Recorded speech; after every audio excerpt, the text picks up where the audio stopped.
Hi, this is No Ordinary Voice of Spiritual Ventriloquism. You're listening to Dummy himself. Well, I had a brother the other day share this with me, and I thought I would share it with everyone else.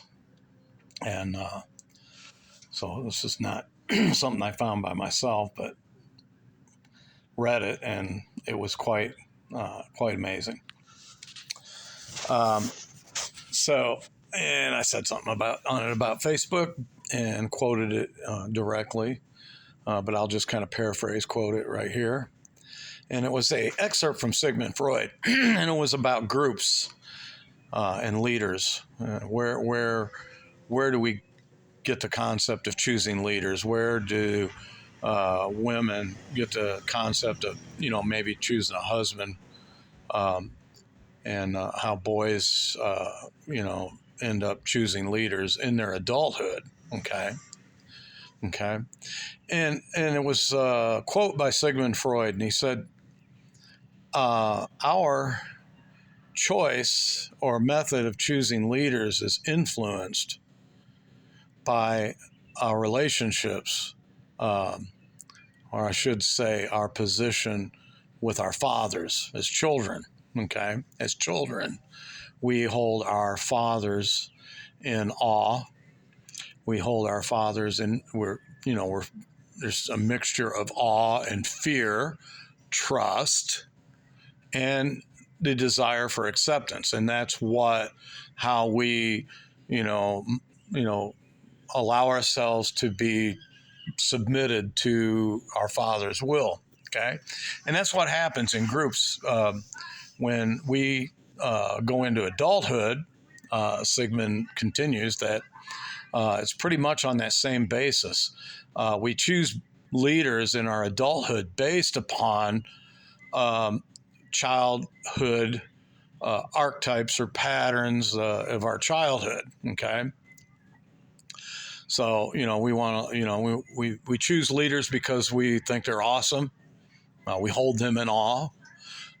We have a level of respect and fear toward their leadership or whatever their power is, real or imagined. I always use that term because a lot of it, and people really need to always throw that in there, real or imagined. But anyway, fear, trust, awe, and our need for acceptance. Okay. So we join groups because of those four criteria. Okay. Whether it's MAGA, and we choose Donald Trump to be our leader. How's that working out for you? Anyway, better than Biden, at least for the moment. Probably worse down the road because it's no different. Anyway, same old song and dance, same old story, same old song and dance. So the important thing is when we join a group, anytime we join a group, we revert back to a childlike mentality because of those four criteria, because of that childhood experience, and that you would call it imprinting. Okay, these weren't the exact words of Sigmund Freud, but I'm paraphrasing along what he's talking about, and I'm just kind of filling in the blanks for those who don't habla. So anyway, so we join groups on those four criteria, okay? And then, we remain in a childlike state of mind in those respects, and how we relate to the group, okay? And the leader, okay? So, and the thing is that, it's like Freud said, when you're in that mindset and you can be shown a piece of paper with two lines on it and one is clearly longer than the other. Okay. All right.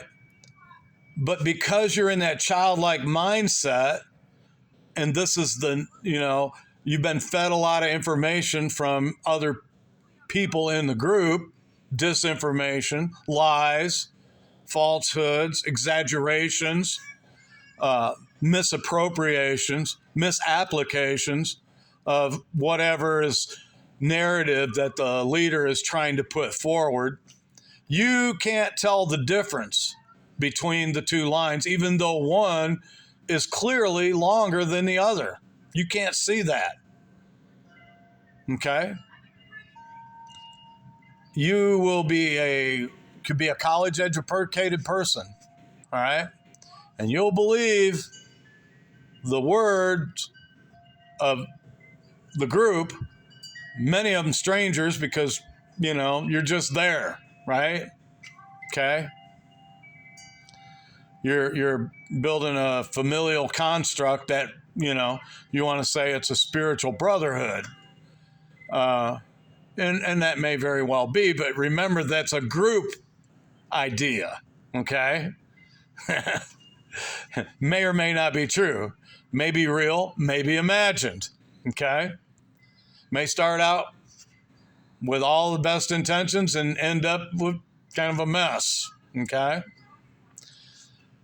But you could be a college educated person and you'll believe the words of the group.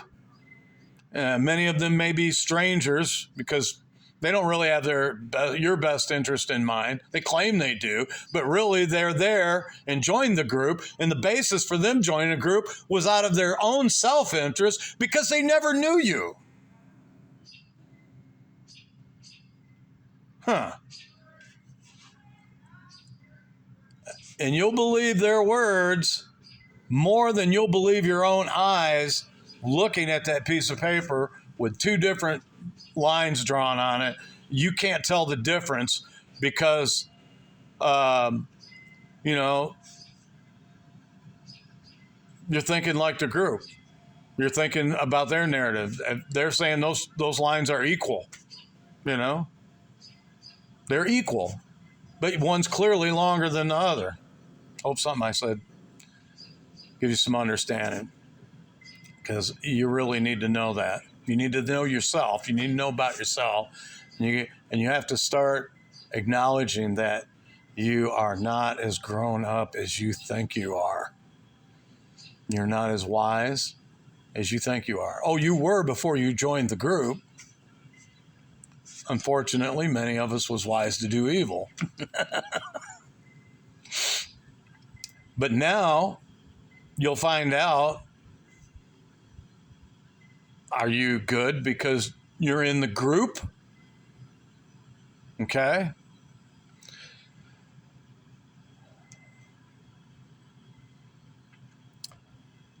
Patriarchy is a great thing. Being your own man is a great thing if it's real and not imagined. If it's genuinely, truly your doing and not something that is bequeathed to you by proxy. In other words, somebody else is exercising your right as a man, exercising your right as a patriarch, multi-level patriarchy. All men are equal, all men are brothers, but somehow some are always more equal than others, especially the leaders. Anyway, hope you have a good night. Shalom.